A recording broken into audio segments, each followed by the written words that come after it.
If they were to make it to a first round series, so we're talking about the playoffs right now, can we predict the rotations for the playoffs? And I don't think we should sit here and break down the individual minutes and think about, okay, how many minutes are these guys going to play?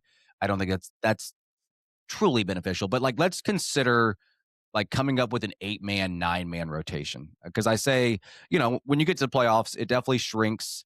I do say, in the NBA this year, it feels like these teams are playing with a little bit more depth this season, but we all know come playoff time, you get it down to 8 or 9 men and you play them a little bit longer stretches. Getting this out of the way, Matt, the starting lineup is not up for debate. So there's five No. guys right there: Ball, Yep. Miller, Khan, Bridges, and Diabate, right? Yeah, 100% agree. Kalkbrenner, I think you and I are both of the opinion that he has played pretty well in recent weeks. Has kind of seen an uptick Yep. from his early January, late December, call it a post-injury swoon. But yeah, starting five, those guys are locked in, assuming no suspensions between now and the playoffs. Yes, we can't forget about those things. But yeah, those guys have played 242 minutes together, and together as a group, they have a plus minus of 137. They've outscored opponents by 137 when all five of those guys are on the court. The net rating's awesome. So those five guys out of the way, let's work towards the bench and formulate this 8-man roster, 8-man rotation, and maybe consider a ninth. So to me, the 6/7th guys, and maybe you view it differently. If everyone's healthy, I think Grant Williams and Kobe White, I think, are the guys that they might lean on the heaviest off the bench. We've not seen Kobe White in a Charlotte Hornets uniform, so maybe this question is going to be something different as we get closer to the playoffs. But I think his ability to run a second unit, his ability to score in that second unit, his ability to also play with LaMelo, his ability to play with Hmm. Khan, I think the off-ball gravity is going to be something that he can work with as well.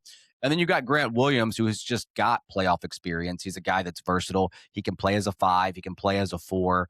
His defense has been really good. His shooting has been good. He's been a hub. He's been a good screener. I think those guys, when I think about the first guys off the bench in a playoff series this year, I'm thinking it's going to be Kobe White and Grant Williams. So give me your 6th and 7th guys right now. Yeah, I have the same too. I think Kobe White and Grant Williams are in the lineup with a Sharpie. I think for me, the question comes after those two. And Yes. really like the big question for me is Sion James. Does Sion James see the floor for extended minutes in a playoff series? And is it Sion James or Josh Green as like that Yes. the first wing off the bench? Because Kalkbrenner is going to have to play to, give Musa a rest unless the Hornets decide to play small ball with Grant at center. But even still, you're going to have to play Kalkbrenner like for stretches, and there are probably some matchups that would benefit Kalkbrenner on the floor. Like if you play the Knicks and they bring Mitchell Robinson off the bench, Kalkbrenner kind of matches up well with him. So yeah, the main question for me is Sion James. He has played, a major role in the regular season. He's been up and down. The defense has been good. The offense has really been a roller coaster. Taking up again as of late, shooting the ball really well in the last couple of games before the All Star break. But that's kind of where like the main question lies for me is: do you think Sion James plays any role in a potential playoff series?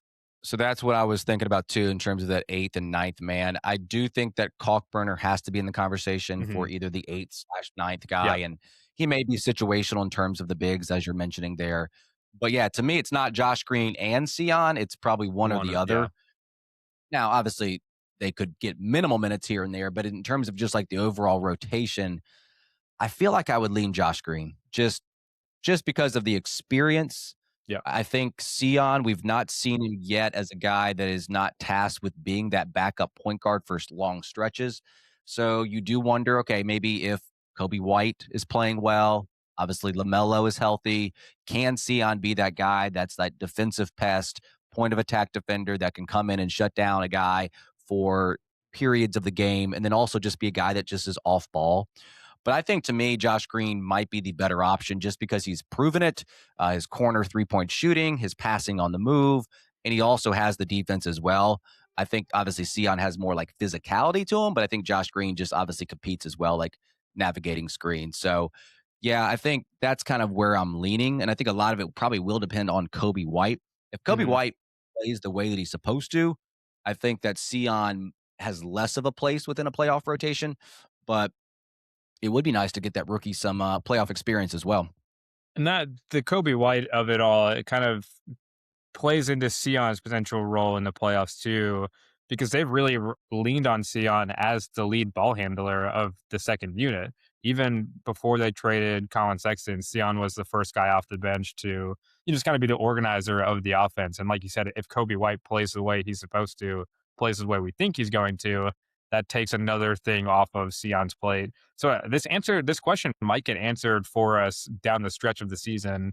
We'll see how Charles Lee, pulls out his rotations in meaningful games in early April before the playoffs even start.